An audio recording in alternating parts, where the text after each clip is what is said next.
É realmente um prazer estar aqui e já deveria ter acontecido, mas nunca é tarde para repor as falhas das nossas presenças.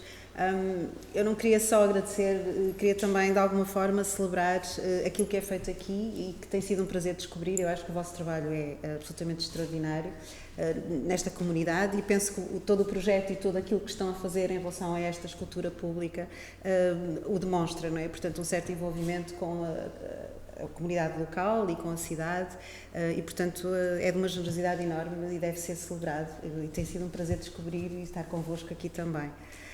E agradecer também estarem aqui, pelos vistos há outros festivais e tanta coisa a acontecer na cidade que para mim é uma honra ter-vos aqui presentes. Eu gostaria talvez só de esclarecer 2 ou 3 coisinhas. Por um lado, de alguma forma mencionar que o meu interesse na arte em espaço público e na arte pública é um interesse alargado, ou seja, não é um interesse per se, mas sim um interesse que é alimentado por toda uma série de âmbitos que gravitam em torno da ideia da arte em espaço público. Por exemplo, questões de cidadania, questões que têm a ver inclusivamente com o nosso posicionamento no mundo, na Terra, a própria sobrevivência do mundo e da Terra, a educação dos meus filhos, o conhecimento partilhado, tudo isso me interessa e, portanto, são questões que, na verdade, também se prendem com a arte em espaço público. Vamos falar um bocadinho sobre a arte e espaço público e tentar esclarecer estes termos antes de avançarmos. Eu acho que, no fundo, quando dizemos a palavra arte, se calhar na cabeça de cada uma das pessoas presentes nesta sala estará algo de diferente. Portanto, eu gostava a montante de deixar claro, ou pelo menos questionar, a ideia da arte enquanto algo unívoco, não é? Portanto, a nossa herança do modernismo diz-nos que a arte é algo universal e que é automaticamente entendido por todos como sendo uma coisa única. E nós sabemos que não é assim, portanto, não é algo unívoco e a sua diversidade e os seus diferentes âmbitos têm inscrições históricas específicas e diferentes e eu acho que nos entendemos nesse sentido e, portanto, é no sentido, de facto, de uma abordagem não unívoca que eu gostaria que pensássemos todos o que é a arte e a experiência artística. Depois a ideia de público, de espaço público e de público, não é? O público também não é algo abstrato e único, não é? Portanto, um público é composto por uma multiplicidade de singularidades. A nossa herança é imaginar o público e o espectador como, primordialmente, masculino e ocidental e unívoco, não é? E único, tem um ponto de vista único.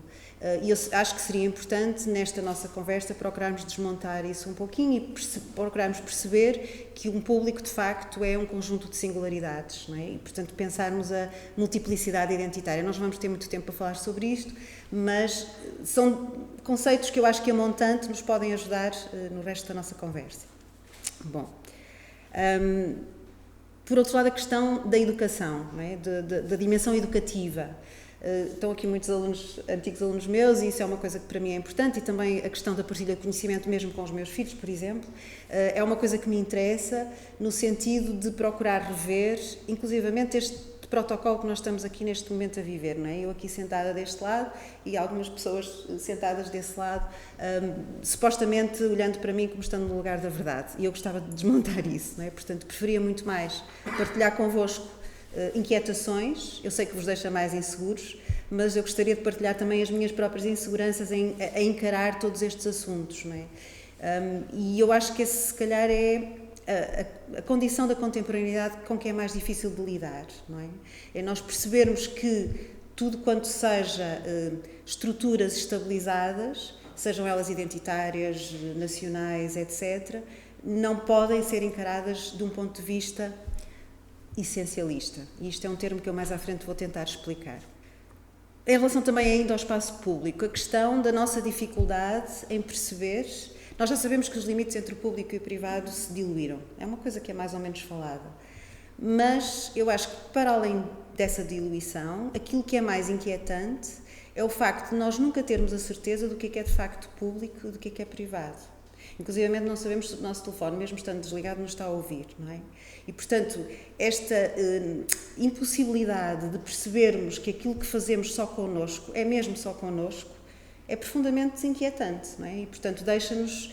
E tudo isto é espaço público, no fundo. Ou seja, o espaço público não é só a praça ou a rua, é também a internet, já sabemos, mas também é a mesa do nosso pequeno almoço, porque se nós comprarmos leite e se tivermos alguma escolha, alguma opção, agarrado a esse leite, pode vir uma escolha por fazer a compra num leite que não tenha...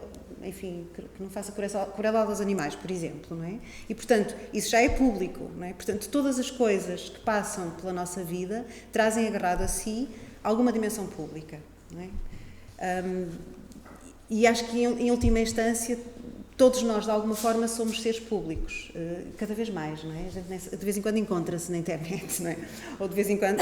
E, portanto, esta consciência desta disseminação do privado no público, não é tanto uma questão de dissolução de limites, mas também de uma certa... Nós não sabemos, na verdade. Nós não sabemos o que é público e o que é privado. Nós não sabemos quem é que nos está a ver ou a ouvir, que sistema está, num dado momento, a ser testemunha de alguma coisa que eu possa achar que é só meu, não é? Pronto. Ok. Em relação à questão da arte pública, há muita confusão de termos. Na verdade, foi mais ou menos pedido, eu acho que se deposita um pouco essa confiança em mim, não é? Que tentemos esclarecer algumas coisas. Eu acho que há, de facto, alguma confusão de termos. Há muita coisa a acontecer, muito variada, no terreno, enfim, daquilo que é o âmbito público, mas eu acho que há diferentes âmbitos que se podem definir em relação à arte pública. E eu vou tentar enumerar, assim, a partir das minhas notas, que é para não me falhar nada. Por um lado, uma dimensão, um âmbito celebratório, não é? Portanto, a estatuária, por exemplo, não é? Aquelas coisas que nós encontramos no espaço público e que celebram figuras históricas, primordialmente, e nós sabemos que esta inscrição é profundamente, tem uma agenda muito própria, não é? Sabemos, por exemplo, que do ponto de vista do género, e isto é uma coisa que eu acho que toda a gente sabe, não é? Em regra, os homens são representados como individualidades e as mulheres são representadas como alegorias, não é? É a maternidade, ou a verdade, ou essa, e os homens são o Afonso Henriques, ou este, ou aquele. Bom, e portanto, do ponto de vista do género, uma arte pública ou uma arte, a estatuária pública traz agarrado a si um ponto de vista narrativo e histórico bastante preciso e bastante problemático do meu ponto de vista, não é? Parece-me que é importante encarar a história de uma forma que não seja acrítica, portanto nós temos obrigação de pensar sobre isto. Aliás, eu encontrei ali no Parque de Santa Catarina, salvo erro, se não estou enganada, no meio de um arbusto, um corpo feminino esticado, e pensei, não fariam isto num corpo masculino, não é? E, portanto, estas diferenças parece-me que é importante serem pensadas daquilo que é a representação, e vamos mais à frente falar um bocadinho sobre a palavra representação, a representação que tem lugar do ponto de vista identitário, do género, da história, que história é que é representada, de que maneira é que ela é representada, e, portanto, nós temos obrigação, penso eu, enquanto intelectualmente e não só, de pensar sobre estas questões. Portanto, celebratório. Um outro âmbito urbanístico ou paisagístico, não é? Portanto, sabemos, e isto parece-me, é legítimo, não é? A felicidade é uma coisa legítima, parece-me, e, portanto, o embelezamento das cidades e dos nossos espaços, e há, de facto, um âmbito do trabalho artístico em espaço público que se destina ao arranjo urbano, se quisermos, ou que coopera com o arranjo urbano. Bom, entretenimento é outro âmbito, não é? Nós vemos muitas vezes coisas a acontecerem de forma artística no espaço público que se destinam, de novo, à questão da felicidade. Muitas intervenções temporárias que de alguma forma se destinam ao entretenimento, o que é legítimo também. Portanto, já temos três, não é? Um outro âmbito, panfletário ou subversivo. Certas formas de grafite, por exemplo, não é? A chamada arte urbana, que se mais ou menos dissemina e que por vezes até se institucionaliza, nós sabemos disso, não é? E que é instrumentalizada e aproveitada pelo poder político local para, de alguma forma, dinamizar determinadas linguagens ou determinadas agendas que pretendam, enfim, fazer avançar. Finalmente, um âmbito crítico-poético, que é, na verdade, o âmbito que me interessa. Não é? Portanto, é um âmbito que reflete sobre uma passagem que eu gostaria de conversar convosco, que é a ideia da passagem do poético ao político, ou do político ao poético, e nós vamos ver exemplos disso, que é de facto o trabalho onde se inscreve o trabalho feito que eu faço com os meus alunos no mestrado, por exemplo. Eu julgo que se lembrarão disso, os que aqui estão presentes, e portanto é de facto o território onde me interessa mais trabalhar. Todos os outros âmbitos que eu mencionei são legítimos, têm os seus próprios critérios, as suas próprias formas de funcionar, e eu acho que devem existir. A mim, pessoalmente, interessa-me este território de trabalho. Bom, isto foi o preâmbulo. E eu gostaria, de facto, de começar com uma pergunta. Porquê que será que é tão desconfortável falar em arte pública?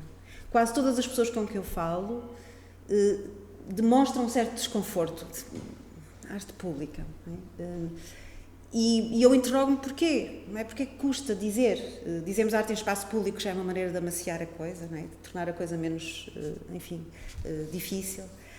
E eu acho que este desconforto vem primordialmente de um certo confronto entre aquilo que é uma certa exigência, o que eu chamaria uma certa exigência de realidade que o espaço público nos impõe, de alguma forma procurando-nos fazer acreditar que o real tem uma única maneira de existir, não é? Há uma única maneira de nós sermos. Temos o mesmo número de bilhete de identidade ou cartão de cidadão para a vida toda, não é? E, portanto, devemos ser sempre a nossa identidade deve ser estável, não é? Portanto, e o espaço público, de alguma forma, é uma grelha instituída de estabilidade, ou pretende ser uma grelha instituída de estabilidade. E a arte é o território que nos permite brincar com as nossas próprias ficções, não é? E, portanto, a possibilidade de liberdade que a arte nos permite e esta exigência de realidade do espaço público, parece-me, são o confronto que nos levam a sentir desconfortáveis a falar em arte pública, em juntar estas duas coisas, não é? Bom, eu não tenho uma solução para esse desconforto, lamento dizer-vos, não é? Portanto, eu acho que esse desconforto vai continuar a existir. O que eu acho que nós podemos pensar é de que maneira é que podemos ser poéticos. Eu tenho debatido uma ideia de uma ecologia da experiência poética, não é? Portanto, sermos capazes de acreditar que a experiência poética é importante na nossa vida, não é? E na nossa vida urbana, e na nossa vida pública, e dar-lhe expressão, dar-lhe espaço, não é? Pronto. E como acredito nisso, eu acho que resolvemos assim o desconforto e vamos avançando, não é? Bom.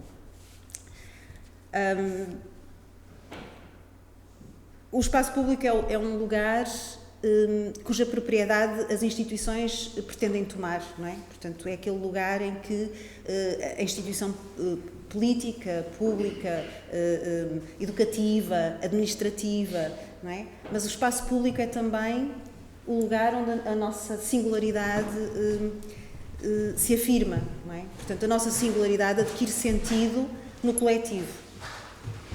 Não pode adquirir sentido individualmente, nós adquirimos sentido não é? Uns com os outros. Bom, não há igualdade sem diferença, por exemplo, não é? Bom, eu vou passar um pequenino filme.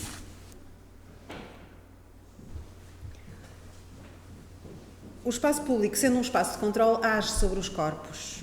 A arte permite ao corpo ser recalcitrante. O filme que vamos pôr a correr, e que se calhar está um bocadinho alto,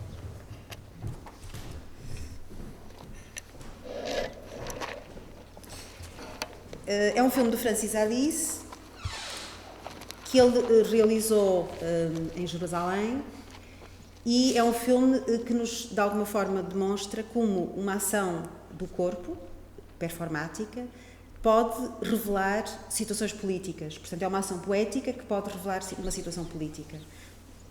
Ele é mais ou menos autoexplicativo, portanto, eu não vou falar muito sobre o filme.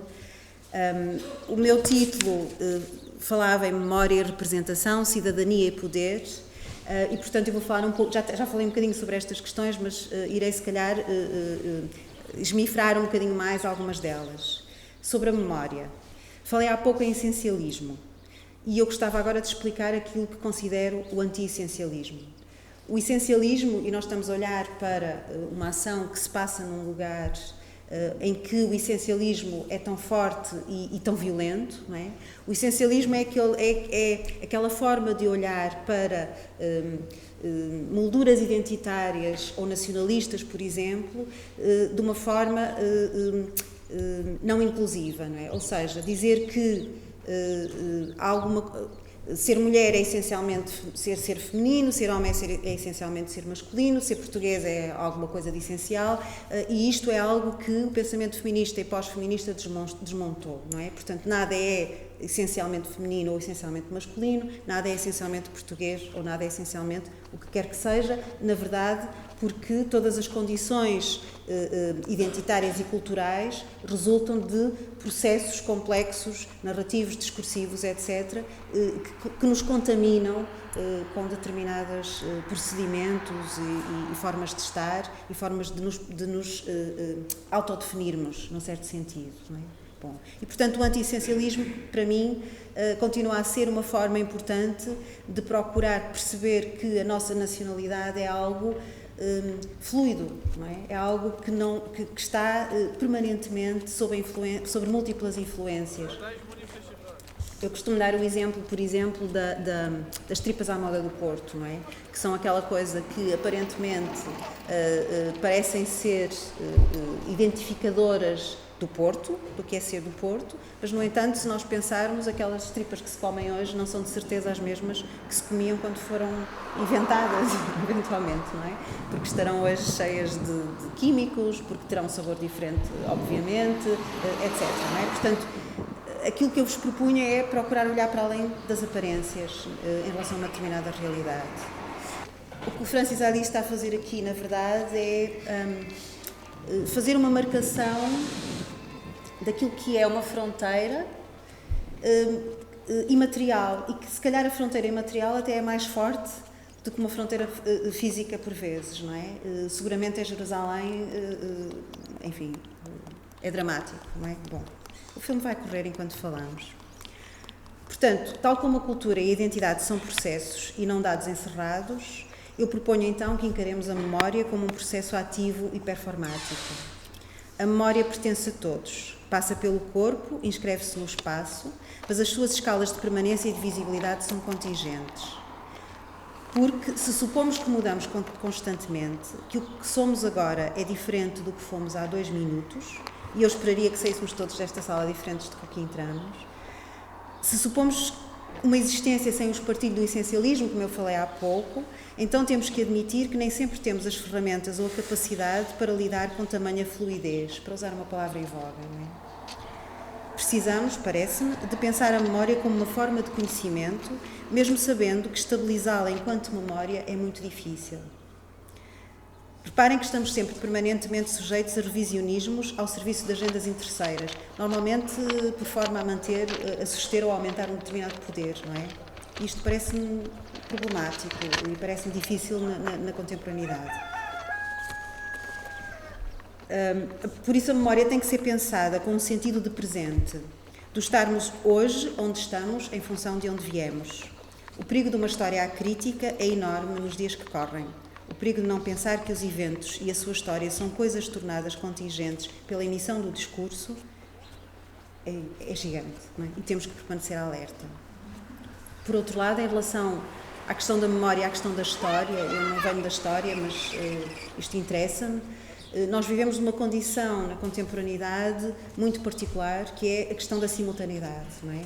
É a simultaneidade entre o evento e o discurso, entre o evento e a história. E, mais ainda, o discurso histórico, neste momento, é praticamente substituído pelo discurso mediático, não é? E, portanto, este esmagamento entre a coisa e a sua divulgação discursiva, não é?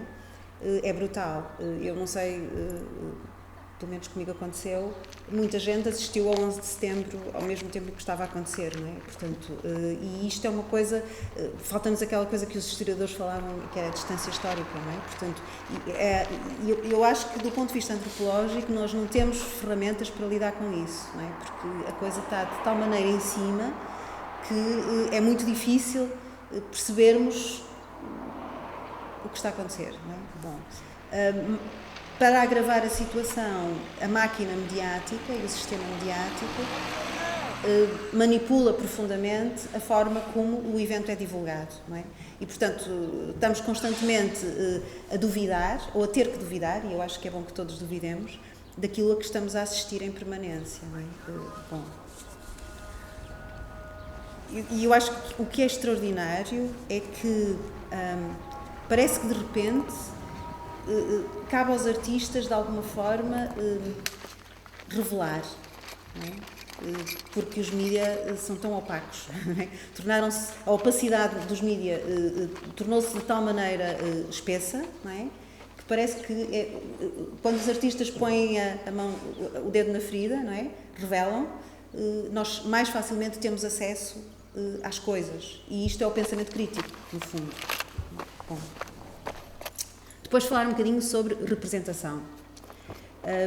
Para quem tem uma formação em Belas Artes, e eu, se calhar algumas pessoas aqui partilharão desta ideia, representação é-nos passada no sentido mimético, não é? Representar é uma coisa igual a outra, não é? Portanto, a gente quando faz desenho de representação, desenha de uma maneira mais ou menos verosímil aquilo que está a ver, não é? Bom, e eu gostaria de pensar convosco um outro âmbito para a ideia de representação, que é o âmbito político.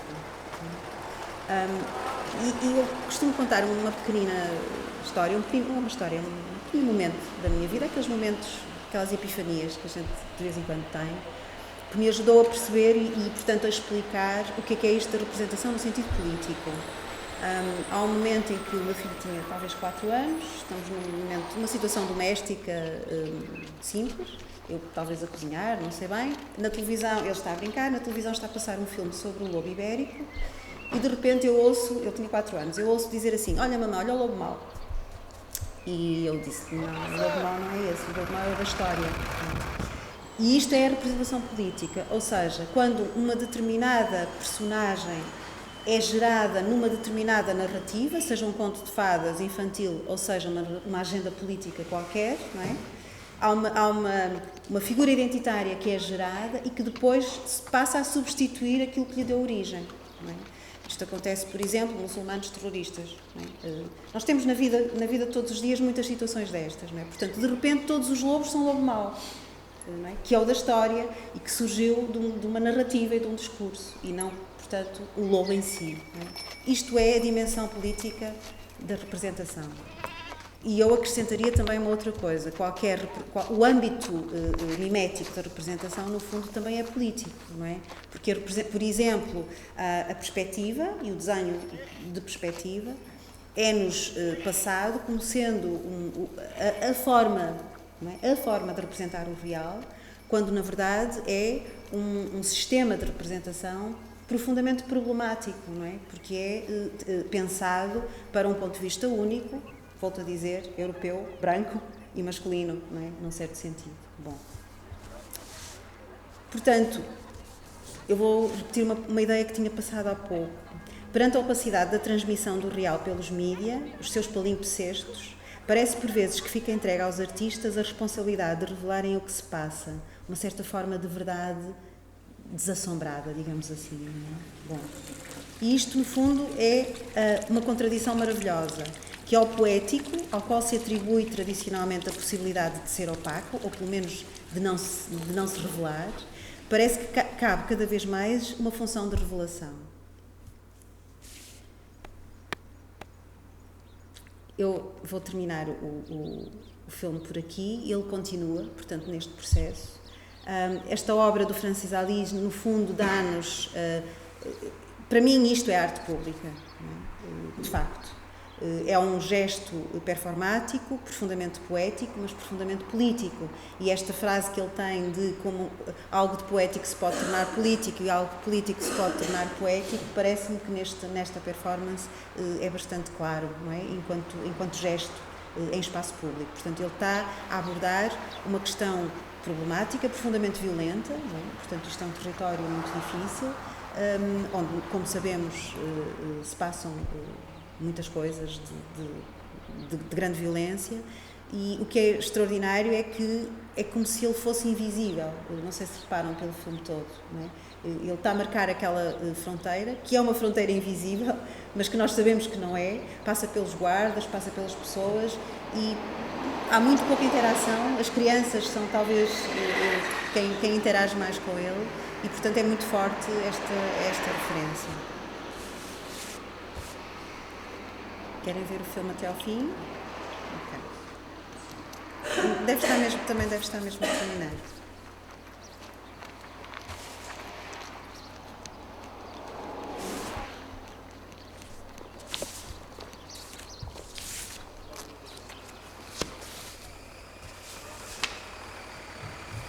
Eu acho que vou passar. Faltam 5 minutos. Conhecem o trabalho do Francis Alice?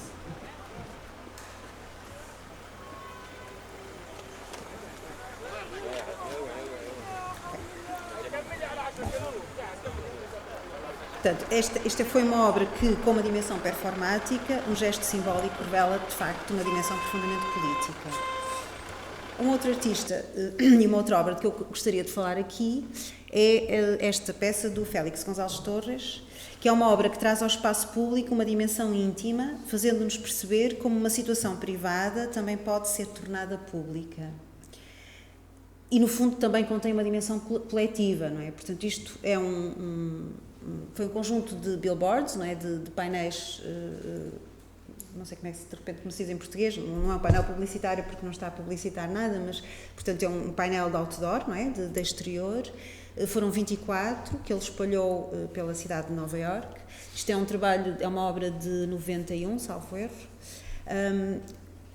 e é uma homenagem ao seu companheiro. Portanto, o seu companheiro morreu de sida, o Félix González Torres morreu pouco depois também, com 38 anos, salvo erro, numa altura em que a sida ainda estava com algum nível de invisibilidade, e portanto há uma mensagem política também muito forte aqui, não é? Em que há um fenómeno que estava a tornar-se dramático e muito grave para algumas camadas da sociedade, não é? Estava ainda a ser profundamente ignorado, particularmente pelas instituições. E, portanto, este gesto de ele expor a sua intimidade, portanto, isto é, a cama deles com a marca ainda no travesseiro de uma ausência, portanto, é uma referência à ausência do seu companheiro, que morreu de sida, é profundamente político também, não é? Portanto, refere-se, sendo privado e sendo individual, torna-se público, político e coletivo, não é? Bom, foram 24 billboards espalhados pela cidade, todos eles em diferentes circunstâncias e em diferentes situações. O trabalho da obra do Félix González Torres é uma obra que está profundamente imbuída daquilo que foi o seu drama, não é? Pessoal, e a sua vida pessoal e a sua relação com a SIDA e com o advento da SIDA. Segundo recentemente tem sido versado, inclusivamente muita gente se tem erguido contra isso, há uma espécie de processo de branqueamento da sua obra pelo circuito comercial, não é? Portanto, as galerias que têm as suas obras e que de alguma forma vão recompondo a sua biografia, omitindo esta dimensão mais política e esta relação com aquilo que foi a sua luta para dar visibilidade à questão da SIDA nos Estados Unidos, particularmente. O que também é uma coisa que se calhar seria importante falarmos num outro contexto. Bom, também a arte pública, não é? A outra obra que eu gostaria de falar, eu não tenho uma linha cronológica, como já perceberam, são obras que de alguma forma ajudam a perceber aquilo que me interessa quando falo de arte pública. é os 7.000 carvalhos do Joseph Beuys, na documenta número 7 de 1982, em Kassel. Eu julgo que todos mais ou menos conhecerão esta peça, em que ele, portanto, consegue... Isto é uma obra poderosa, ou seja, grande parte das intervenções em espaço público supõem uma grande capacidade negocial, inclusivamente, não é? Porque, como o espaço público, como vimos há pouco, é um espaço de controle e profundamente institucionalizado, é bastante complexo convencer, não é? Quem o domina a ter a abertura suficiente para poder fazer determinadas coisas. Isto parece uma coisa muito importante e no mestrado uma das coisas que nos temos esforçado é por tentar, de alguma forma, ajudar as instituições a perceber que é possível fazer as coisas de uma outra forma, não é? Institucionalmente, enfim, quando uma Câmara, por exemplo, financia uma obra para espaço público, quer ver-se representada, não é? E o problema da representação aqui volta outra vez à baila, não é? E, portanto, essa pulsão para se representar de uma determinada forma, por vezes é impeditiva de perceberem que às vezes se chega às pessoas de outras maneiras, por outras vias, de uma maneira muito mais forte. Esta obra supõe um grande poder da parte do Joseph Beuys, como é óbvio, tem um contexto muito particular que é a documenta, não é? Isto é importante também ser dito, não é? Quando há e as bienais têm essa, por vezes, não é? Pelo menos têm essa responsabilidade, não é? De permitir, nos locais onde acontecem, alguma abertura para que determinadas obras que de outra maneira não teriam capacidade ou condições para serem levadas por diante, permitir que algumas obras aconteçam. E, portanto, plantar 7.000 árvores, junto a cada uma das quais foi também erigido um pedaço de pedra, não é? Um calhau, não é propriamente uma coisa simples. Esta é uma das imagens de arquivo. Para além disso, foi um trabalho participado, não é? Portanto, ele chamou a população para participar consigo neste 7.000, é muita coisa, não é? E, portanto, há uma grande participação dos habitantes neste processo. Isto também me parece importante de ser referido aqui. No entanto, e eu gosto sempre de puxar a câmara ao lado, nesta imagem, eu gostaria que percebessem que ou seja, parece romântico, não é? O artista a envolver as pessoas e os habitantes nesta missão magnânima de plantar árvores, mas o artista faz-se fotografar, ou seja, há um bocadinho uma pontinha de interesse implicada, não é? Como é óbvio, e o Joseph Beuys é daqueles artistas que ainda não havia Instagram na altura, no entanto ele fez-se fotografar continuadamente e, portanto, esta dimensão mediática da ação do artista no espaço público também é importante porque também ajuda a dar-lhe amplitude, não é? Mas convém não a esquecer, não é? Portanto, os mídia presentes. Estão aqui várias imagens do resultado, portanto, em cima temos a imensidão de 7.000 pedaços de granito e depois, conforme eles foram evoluindo no terreno, portanto, eles ainda continuam por Kassel, não é? Portanto, a dimensão temporal desta obra é absolutamente extraordinária, porque é deixar alguma coisa para o futuro.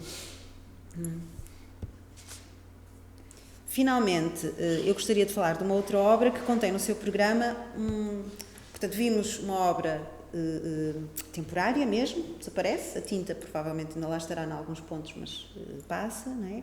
Vimos uma outra obra temporária, mas que se serve de um outro medium, não é? Do suporte publicitário para de alguma forma dar a volta àquilo que é a expectativa de um público perante um determinado suporte para passar uma mensagem completamente diferente, uma mensagem artística no caso. Vimos uma obra do Joseph Beuys que tem um arco temporal muito grande, não é? E agora vou-vos mostrar uma obra que contém em si própria, ou contém no seu próprio programa, a impotência, o seu próprio desaparecimento. Isto é uma obra muito singular, é um monumento contra o fascismo, do Johann Gers e da Esther Shalev Gers, que nasceu de um concurso público, e é um monolito, portanto, serve-se daquilo que é a imagem tradicional da escultura minimalista, não é? Portanto, um monolito de grande dimensão, mas tem um programa muito particular. Portanto, esta obra é... eu gostaria de dizer que o Johan Gers e a Esther Shalev Gers, enquanto trabalharam juntos também, pretende, criou a categoria do antimonumento. Portanto, ele pretende gerar antimonumentos. E para este monumento que existe acima da linha da Terra, não é? Na sua dimensão visível, existe outra dimensão invisível, e vocês já vão perceber. Portanto, isto é uma espécie de superfície que se destina a ser um abaixo-assinado. Portanto, era suposto as pessoas assinarem, é como se fosse um abaixo-assinado contra o fascismo. Não é? E conforme, portanto, as pessoas vão assinando, o monumento vai desaparecendo. Conforme a superfície fica cheia de assinaturas, o monumento vai desaparecendo. Várias coisas. Por um lado, como sabem, o fascismo é algo, enfim, que contém, do ponto de vista civilizacional, para o povo alemão, um peso, contém para todos, claro, mas particularmente associado àquilo que foi o Holocausto e a Segunda Guerra Mundial, é pesado, não é? É uma parte da história da humanidade bastante dramática. Por outro lado, esta contingência de passar a responsabilidade para o público, não é? Da própria ativação do significado da obra. Ou seja, se ninguém assinasse, a obra não descia. Não é? E, portanto, é dar visibilidade a um posicionamento político da população daquela cidade, de Hamburgo. Não é? Se ninguém assinasse, ninguém descia.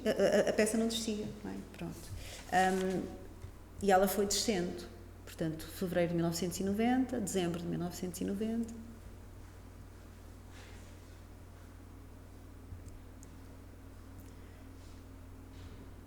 Novembro de 92. Não houve só assinaturas, houve pichagens, embaixo temos um tiro. Não é? Bom, portanto, há aqui nós podemos falar sobre aquilo que eu costumo chamar de os diferentes modos de espetacularidade do espectador, não é? Da forma como o espectador se relaciona com a obra. Interação, contemplação, por aí fora. Neste caso, eu acho que é aquilo que poderíamos chamar ativação, ou seja, o gesto do público ativa o significado da obra, porque se o público não assinasse, a obra não se cumpria, não é? Porque a ideia desta obra é desaparecer, não é? Claro que nós podemos pensar o que é que ele está a fazer, está a enterrar o passado, não é? E está a enterrar o passado por via de um gesto público, de um gesto do público, não é? Mas ao mesmo tempo também está a obrigar as pessoas a confrontarem-se com queremos ou não queremos assinar contra o fascismo, não é? Portanto, há aqui alguma ambiguidade com a qual não é fácil lidar. Portanto, a peça tem uma espécie de elevador hidráulico e, como percebem agora, não é? Tem para subterraneamente o correspondente à sua volumetria externa, não é? Bom, portanto, é um monumento que se destina ao seu próprio desaparecimento, o que parece uma contradição, não é? Porque, regra geral, os monumentos em espaço público destinam-se à visibilidade, embora nós saibamos que a maior parte da estatuária em espaço público a gente deixa de a ver, não é? Quantas vezes vocês olham para as estátuas que estão pela cidade? Portanto, há uma certa invisibilidade por via de outras razões, não é? Neste caso, é declaradamente alguma coisa que se destina a desaparecer. E o que lá está neste momento, portanto, é aquele vidro no chão e aquela placa que é isto que aqui está. Bom. E que tem, portanto, o historial e tem a explicação da peça em várias línguas. Pronto. Eu basicamente era isto que tinha para vos dizer hoje. Eu podia eventualmente, ou podíamos tentar falar sobre outras coisas, mas eu também gostava que, enfim, que me dissessem coisas desse lado, que colocassem questões. Acho que era mais importante, se calhar, partilharmos algumas inquietações que pudessem ter relativamente a este assunto.